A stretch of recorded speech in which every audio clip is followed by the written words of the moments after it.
राज ठाकरे यांची रमेश वांजळे यांच्या मुलासाठी खडकवासला मतदारसंघात जाहीर सभा पार पडली। या सभेत रमेश वांजळेंचा किस्सा सांगताना राज ठाकरे भावुक झाल्याचं पाहायला मिळालं। जमलेल्या माझ्या सर्व हिंदू बांधवांनो, भगिनींनो आणि मातांनो,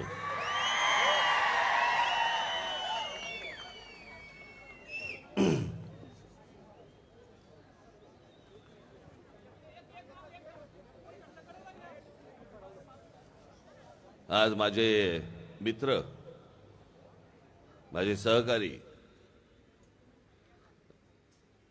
रमेश वांजळे यांच्या मुलासाठी म्हणून मी आज इथे प्रचाराला आलोय।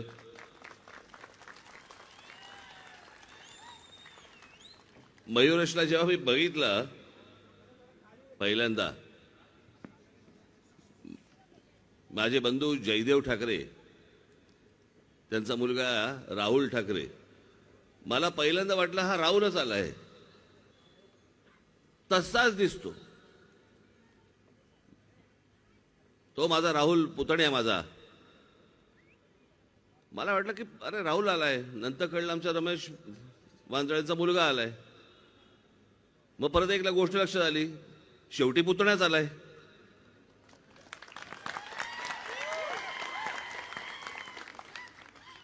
मला तो दिवस अजूनही आठवतोय मला। आमचा रमेश शेवटचं जे कोणाशी बोलला असेल ते तो माझ्याशी बोलला।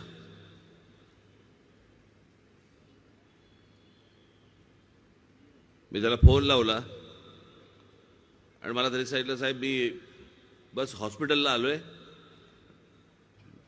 MRI काढायला, 10 मिनिटात माझा MRI झाला की लगेच मी तुम्हाला फोन करतो। मी म्हटलं झाल्या लगेच फोन कर, जरा मला बोलायचं आहे, महत्वाचं आहे।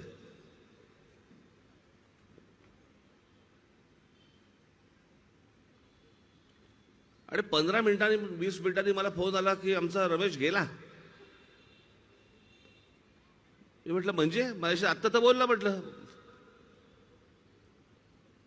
नाही म्हणे त्या MRI काढताना म्हणे गेला।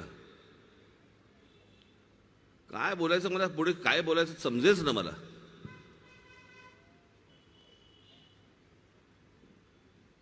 बाकीचे अनेक जण मला सोडून गेले, पण आज रमेश असता, आज रमेश माझ्या बरोबर असता।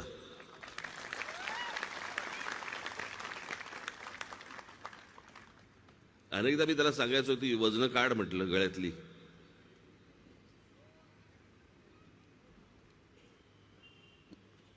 तो माझ्या समोर कधी घालायचं नाही, बाहेर जाताना घालायचं।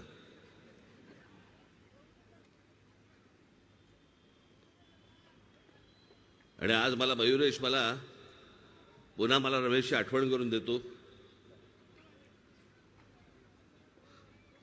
म्हणजे आमचा मयुरेश आकारानेही तसाच आहे आणि सोन्याने मडलेलाही तसाच आहे, पण गोड पोरगा आहे,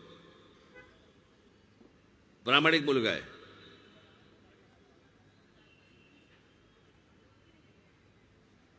म्हणजे आज हे तुम्ही परत मतदान कराल ते महाराष्ट्र नवनिर्माण सेनेला तर करालच कराल, पण ते मतदान करताना तुम्हाला असं वाटेल आपण परत रमेश वांजळेसाठीच मतदान करतो।